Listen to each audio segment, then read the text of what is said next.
Hi, everybody. We are here again. We all survived Thanksgiving, except those of us who didn't. A moment's silence. A moment of silence for those who will not be joining us because for some reason they didn't survive Thanksgiving. Oh, that's not very funny. That's kind of dark humor. It's all right. Aha! Alexa from New Jersey. You got in quickly because you are right next door. And Jordy from Melbourne, you are not right next door, but Ro, hello Ro, she is from Melbourne. So in a way, you may be living next door to her house. Yes. Hi, Kathy, you did survive. Stephen, good to see you. Adrienne and Karen and Donna and Laurel and Jordan and all the peoples. Oh, what? I can't keep up. She can't keep up with the names, but I'm just saying them. I am here in my office and I tried to hang the painting lower because I think it looks weird. That's the whole thing. Woo! But from here you can see the ratty unpainted edge and the no frame, which is a problem I have. Spent my whole childhood drawing pictures and sticking them to the wall with stamps. Now I just keep doing it. Okay, Seattle is here. Woo, Columbus. Kathy from Kentucky. Yes. Ooh, Dallas, Marcia from Dallas. Oh, I'm just going to say things. Lauren and Gail and Joanne and Sharon. Yes, Tracy and Jessica and Barbie. You're all here. We all made it. Oh, Barbie's from Trinidad, Colorado. How many peoples do we have? 107. So 107. We can do it now. Oh, wow. How was it, you guys? I am overfed, but very happy, hanging out with my loved ones. I hope you are too. But now, the thing about American holidays is you just get over the hump of Thanksgiving and then boom, the rest of December hits you in, or well, the month of December hits you in the face with all the holidays pertaining thereto. So I will just say holidays from now on. And they're all pretty stressful. And even if you're like an atheist who doesn't celebrate anything at all, or in a religion that doesn't celebrate anything at all, you have to cope with everyone around you celebrating everything. So December's a weird month, you guys. It's a very stressful month. And you get there's a lot of sort of spiritual one-upmanship in December. It's like this season should be about love and giving and spirituality, and people make it about stuff, and shiny lights and presents and things. Well, when you consider all the different religious and historical influences on the December holidays, starting with the fact that the solstice, the shortest day of the year in the Northern Hemisphere, comes right around the time we celebrate Christmas, there's actually so much influence coming into December that I say, throw it all in, include everything. I'm writing about integrity now. The book I'm writing is about integrity, and integrity is not something that I think is like someone lecturing you about being honest. It just means having all the aspects of yourself fully aligned. And that means that body, heart, mind, and spirit are all sort of telling the same story and acting on the same motivations. So actually, the material self, it needs to be cared for well in December because it's dark, it's cold in the Southern Hemisphere. In the Northern Hemisphere, you in the Southern Hemisphere are hot and need to be cooled off. It's a strenuous time weather-wise. And it's also a time when historically people didn't have much. They were kind of trying to get through the hard times to the times when there was plenty. So it was a feast in the middle of the hard time and present giving in the time when things were not easily gotten. And it sort of gives you a boost to help you get through those hard months. Now, so all of this, I have no questions about it. But here's the thing.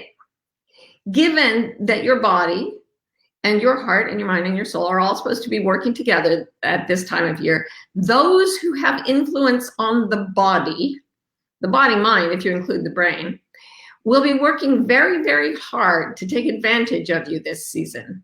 And here I'm going to go from being spiritual to being very social sciencey for a minute.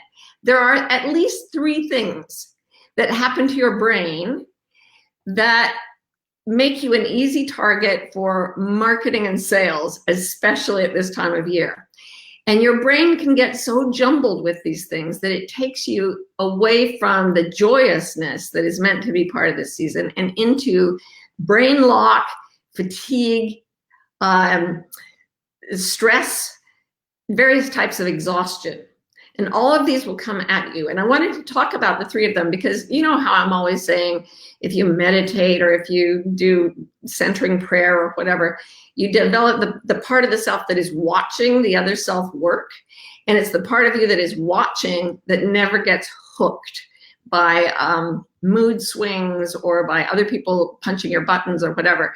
There is a compassionate witness within that is always just saying, interesting. I wonder how we'll deal with that.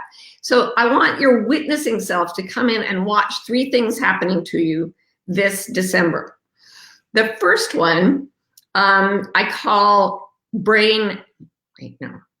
let's do the first one I call decision fatigue. I call it that because that is what it is called by social scientists. Decision fatigue is a very, very interesting phenomenon. They have found that there's a specific type of weariness that we develop when we are trying to make decisions over and over and over again. So for example, they did a study on judges who were seeing lots and lots of plaintiffs, or what do they call it? Defendants, yes, over the course of a day. So these people were seeing lots of petty criminals. And at the beginning of the day, the judges would make these very measured, rational decisions where they considered everything. Sometimes they would give soft-hearted, lenient sentences. Sometimes they thought that tough love was needed, but they were very thoughtful about it.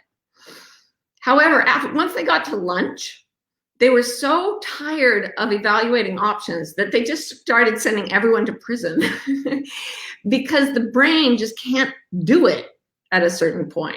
So the more things you have to decide, the more exhausted your brain gets. And if you're someone who gives a lot of gifts or does, throws a party or has to decide what to wear, what decorations to put up, what to cook, what to offer people, what to take from people, what cards to send, whom to send them to, there's a tremendous amount of decision making that has to happen in December. This leads to a kind of fatigue that is very real, and it takes you into stupid decisions. So this is what I would do if I were you. If you start to feel overwhelmed by decision making, just cut out a lot of the things that you might think would be nice at this time of year and go for very simple decisions. Like if you must send cards for the holidays, just get one card and send it out to all these people at the same time and decide that you're going to put a card in for everyone on your phone contact list or everyone in the family or some criterion that's very sharp like that, so that you don't have to decide on a case-by-case basis, because you can get the signs of decision fatigue include irritability, getting sick more easily, your immune system drops, and you don't want to get out of bed, you can get depressed. So be very, very careful about trying to make too many decisions. Number two is something called the Gruen transfer. Now, the Gruen transfer was named after an architect who designed a certain type of shopping center, which we now call the mall. Have you ever noticed that when you go into the mall, you go in the entrance and you always have to turn at least 3 times to get to the main stores or the main thoroughfares? This is done in a very calculated way. You are being made to turn 3 times because the brain then gets confused about where you left your car. And so not being able to quite locate the exits, you wander the stores for much more time. When you're in there, you're being blasted with lights and music and smells and flashy things. And the effect of this, they did tests on people's brains to see what happened when they went into shopping malls. And they thought that they would see all this excitation, that the brain would be all lit up. No, no, no. After a few minutes of being bombarded with all these sensory images, what happens is the brain goes into a state of just blank hypnosis called the Gruen transfer. And it happens after like 2 or 3 minutes. I forget how much time. But you just kind of walk around going, And then, because decision fatigue is already taking place, you're more likely to just randomly buy things in a very hypnotic state. You like buy one in every color, buy for 16 people just in case you have extra people that show up on your Christmas list. So the grow and transfer is a super deliberate way that marketing and sales professionals try to capitalize on the fact that our brains get tired. So if I were you, would try just staying out of those places. Or if you have to go in with a list that you have written down of very specific things you want, and don't browse. I mean, unless you really, really enjoy browsing. And this leads to a third thing I call shopping fatigue, where you get so exhausted from hunting and gathering that what happens is you lose your ability to restrain your impulse buying. And so you start to buy way more stuff than you need. So between them, the decision fatigue, the grow and transfer, and shopping fatigue can lead to a disastrous December. And this really will take you off base emotionally, definitely spiritually, and even mentally. You can get to a kind of crazed, dazed state in December. And a lot of people have this holiday blues thing, and they don't realize that it comes partly with seeing that everybody's happy around you, and on the commercials, everybody has happy families, not like yours at all. It's partly from that kind of thing, but it's partly from the barrage of sensory images that are actually designed to flood your brain and make you into a buying machine. So in that sense, it can make you too materialistic. Really, it's just wrenching you off your witness center. So the remedy, as I see it, is to get really stable at the beginning of every day and watch for signs of fatigue from the sensory images coming at you and from the decisions you have to make. Be really alert for it. And when you start to get fatigued, retreat. Retreat from the shopping mall, retreat from the decision, retreat from the Christmas list or the Hanukkah present buying. I mean, 8 nights, what is that? And go someplace where none of that will affect you. A quiet room is useful. Nature is even better. If you can just walk outside, freezing as it is, bundle yourself up, walk outside and stand in a patch of trees or on a patch of grass where birds are foraging for winter seeds, or where you can watch the sun going down, and just breathe for a few minutes. And you'll find your entire brain relaxing. Your entire nervous system will actually be healed by these respites from the continuous barrage of images. And that's actually, I think, more powerful than trying to muster up a bunch of emotional, I am now going to turn to love and good feelings and do kind acts for other people. Those are all really good. Go ahead and do them. But the centering away from the push of culture is something people often don't do in this very busy time. And it only takes a few minutes to recalibrate your whole nervous system. And you will literally feel, I have literally felt my brain start to detach from all that sort of hypnagogic, it's almost like the sights and sounds of the seasons cast a spell on us. And when the brain starts reconnecting with nature, there's a physical sensation of it pulling back and dropping in and resting. In yoga, they talk about rest your brain in your brain pen. And I always thought that was the most ridiculous thing. Sorry for you yogis. But now I know what it feels like.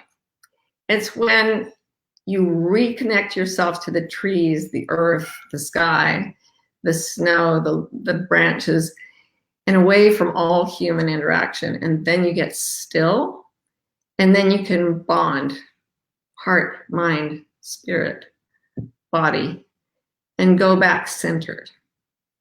And then you'll go crazy and spend too much and have fights with your relatives, and it'll all be fine. But at least you'll sort of have that witnessing presence, knowing that it's going to happen. And it's very helpful for me to know these things. This is why I subscribe to Scientific American Psychiatric Edition. So, so if you have any questions about the holidays and getting through them, we're just ramping it up, you guys. We're just going into the season when your brain is going to be most barraged. So if you have any questions or comments about them, please bring them up now. Sorry. Oh, shifted on me. Ooh. Okay. So Jordy says, I get more affected by loneliness at this time, even finding myself anxious about the impending loneliness 1 to 2 months before. Any thoughts about navigating loneliness around this time? Yeah, I think what you're getting is something called comparison, based on comparison theory. When you would, if everybody around you were doing private meditation retreats and you were in, say, a lovely ashram without many facilities, like maybe not even running water, but everybody had their own little hut in the woods and you were all going there to be still and look inward and realize enlightenment or whatever, you wouldn't feel lonely there because you're not comparing yourself to what other people are doing. If you get lonely specifically at the holiday time, it's usually because you're comparing your life as it is with your life as it is supposed to be at the holiday time. And there is supposed to be all this bonding and connection. And sometimes there is, but most people experience this time as quite stressful. And they actually can get into a kind of cultural spin, which is less bonding than stillness. So if you notice that the first thing you're lonely for is your own presence, that's a really good first step. So cut yourself off from sources of cultural images about what you should be experiencing, and go be with what you are actually experiencing.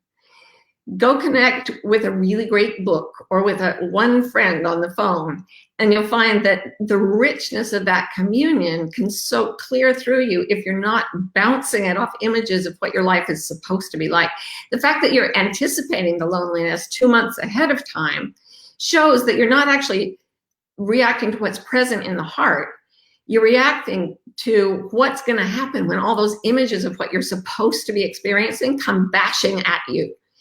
And a lot of us buy into the cultural story at this time of year. Rituals and holidays, more than anything else, are culture laden. And so we lose our true selves. And it's that loss. I've had holidays surrounded by people where I was so bitterly lonely. And then holidays with almost no one where I wasn't lonely at all because I found myself. I once drove away in a car from my 3 kids and my then husband just because I had to get some space. And after driving for like 3 hours, I was less lonely than when I ran away from the house.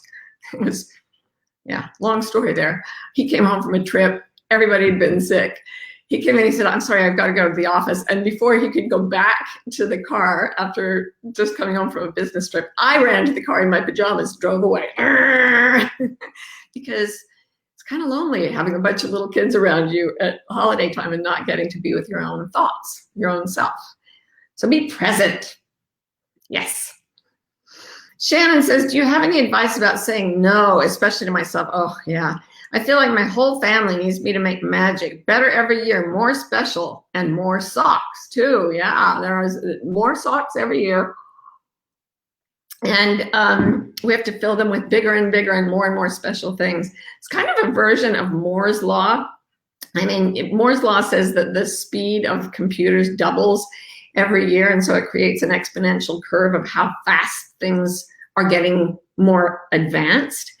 And we almost have that expectation for the way we interact with our families, as well as for the way our devices act. And certainly the companies creating the devices, again, push that idea, push the idea that it's supposed to be a better holiday than ever. I would suggest taking the whole family away from the barrage of images for a short time by, Liz talked about this last week, make something together. It used to be that people would sit in fairly small dwellings. Here in Pennsylvania, you see how the houses are thick stone walls and small rooms because you had to heat the thing in the middle of winter with only a fireplace. So people would sit in the firelight and they would string cranberries, or they would make objects for each other. And that the act of making with the hands is very, very restful. And it used to be a very important part of all the rituals around the holidays, but now we just buy everything. So if you get little kids and people of any age, you sit down and start making something with your hands, just like a cranberry and popcorn string to hang up as decoration or whatever. And everybody starts to be in a different part of the brain that allows this sort of quiet communion that used to be quite the medium of contentment during the winter months. So we've lost the making of things. And I would suggest getting everybody together to do that. And that's richer in a weird way than spending a ton of money on stuff. Sounds kind of lame, but try it. Try making stuff. It's fun. It's good. Okay, how do you initiate centering yourself when the anxiety of to-do during December is so loud and overwhelms you with fear? So the fact that you're going to be overwhelmed with fear and bedazzlement for a large part of December, I mean, the basic point of all of this is just prepare for that to be okay. Like flood it with presents and say, it's okay, these things are gonna happen to me. I'm gonna go into a shopping center and be hypnotized. I'm gonna have to make decisions. I'm gonna feel irritable and wanna go to bed forever. These things are just gonna happen to me. So there's one step. Just by giving yourself permission, you actually take some of the stress out of it. But if fear does overwhelm you and paralyze you, just notice that you're spending a lot of time being still by being paralyzed. So there's no time loss. And she says, there's so much to do, right, during December? Well, you're not doing anything when you're paralyzed with fear or depression or social anxiety. That's the other thing that's really huge this time of year is the social anxiety of what are people going to think about the gift you give, the party you give, the dress you wear, whatever it is. So when all these things come together and paralyze you with fear, what you're doing is buying time away from the melee, from the hysteria. So try buying time not with paralysis after the fear hits, but with sort of a contract with yourself that you're going to take that time anyway to be still. It's going to happen. You're either going to be paralyzed or you're going to take the time to be still. So I would do it very first thing in the day. The stillness is the first thing on your schedule. And by doing that, you sort of anchor in. And if you want to take time islands, I call them during the day, where you set them in your schedule, it's 15 minutes that you go away from people and you reconnect. If you do it in the morning and then you reconnect throughout the day, you're less pulled off center by all the things I've been mentioning. And you're less vulnerable to the way you're being manipulated in this season. So yeah, be paralyzed, but not. Be still, and then you won't need to be paralyzed.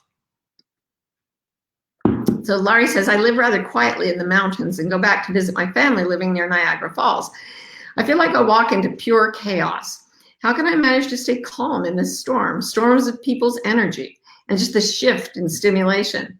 There aren't too many places to retreat into nature there, the concrete jungle. I was once complaining to one of my nature friends, Michael Trotter, he's a master coach who does these incredible things out in nature. And I was saying, well, I can't meditate on nature in a natural environment when I'm always on planes. And he said, well, what do you think you are? You know, your body is an ocean.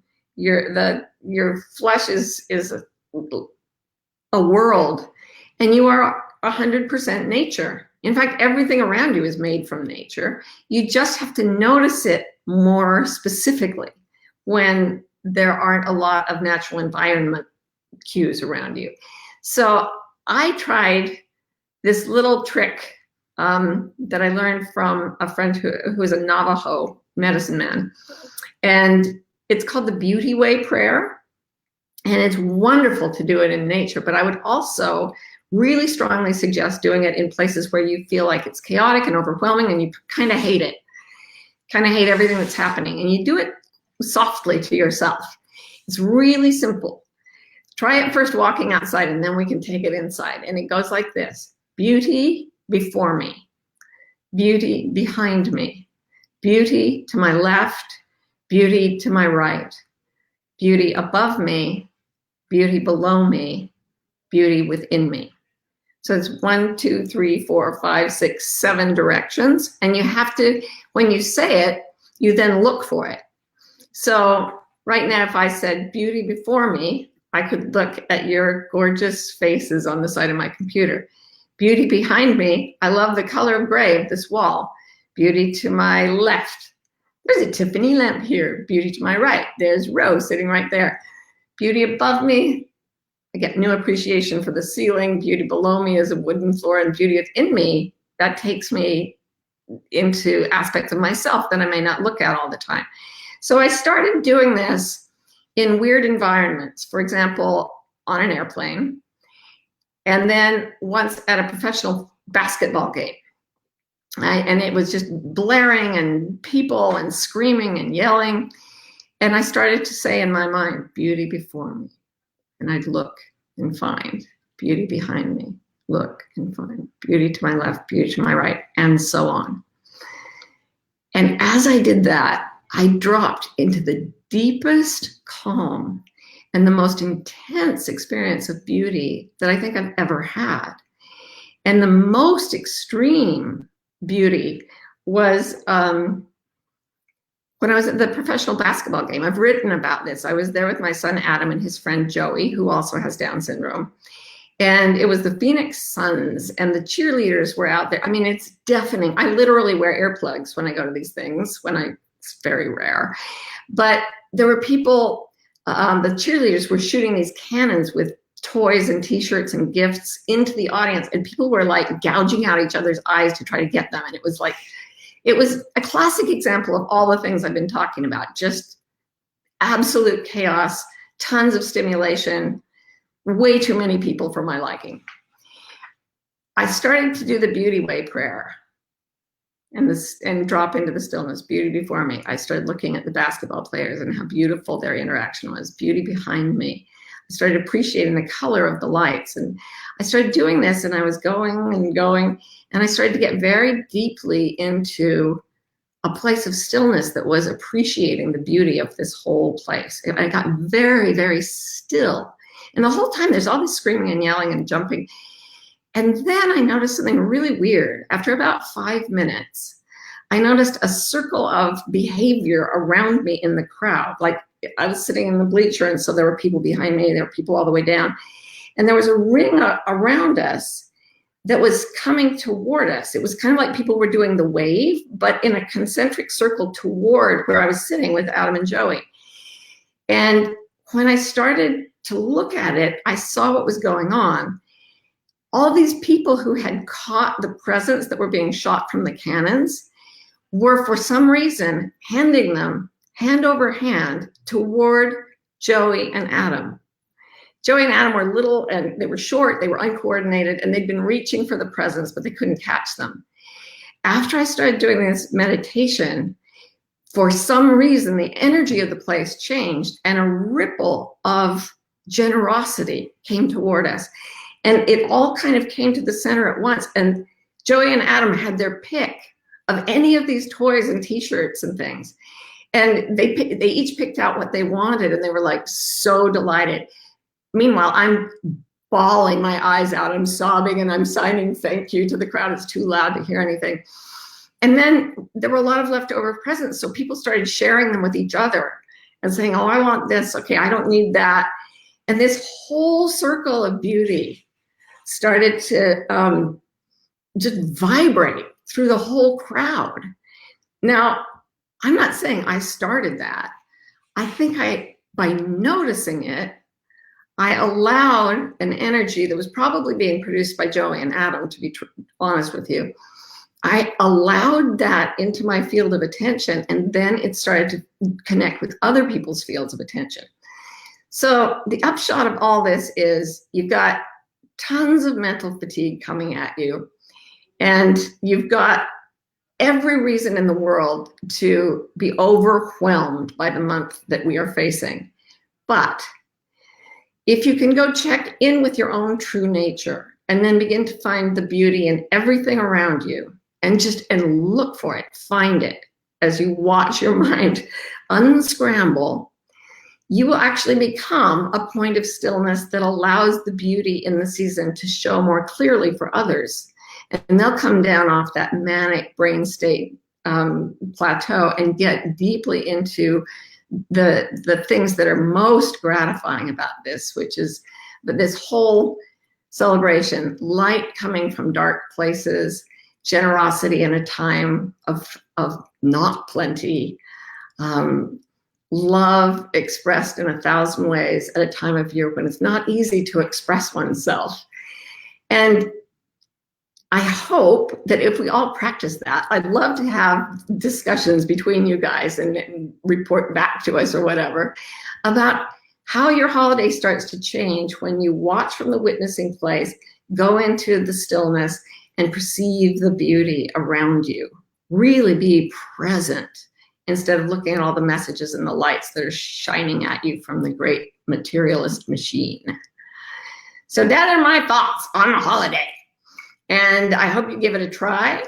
And I hope it works for you. And I hope you come back and tell us about it next week. So until then, happy shopping. And I'll see you on another dark Sunday night in 1 week. Mwah, mwah, mwah, mwah, mwah, mwah.